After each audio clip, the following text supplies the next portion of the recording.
Kapag hinarang ng Iran ang supply ng langis, kabado agad ang Estados Unidos hindi dahil mahina sila, kundi dahil sa domino effect na kayang sirain ang buong ekonomiya ng mundo.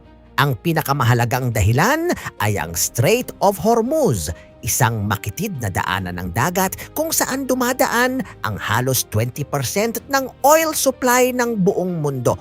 Bago tayo magpatuloy, paki-like ng videong to para mas marami pang ganitong content ang gawin natin. Mag-subscribe na rin para hindi ka mahuli sa malulupit na video gaya nito. Maraming salamat! Kapag nagdesisyon ang Iran na harangin o guluhin ang rutang ito gamit ang kanilang navy, missiles o mines, hindi lang simpleng problema sa shipping ang mangyayari.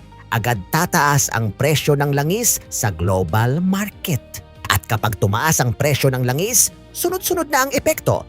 Tataas ang presyo ng gasolina, diesel, kuryente, pagkain, transportasyon at halos lahat ng produkto sa mundo.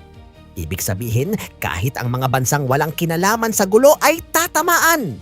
Para sa Estados Unidos, delikado ito dahil ang ekonomiya nila ay malakas na nakaangkla sa global trade.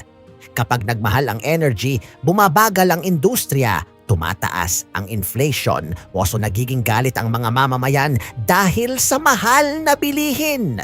May isa pang mas malalim na dahilan kung bakit seryoso ito para sa US. Marami sa pinakamalalaking kaalyado nila sa Middle East tulad ng Saudi Arabia at UAE ay umaasa sa parehong ruta para ilabas ang kanilang langis papunta sa Asia, Europe at Amerika. Kapag nasarado ang Strait of Hormuz, parang pinatay mo ang gripo ng langis ng buong mundo.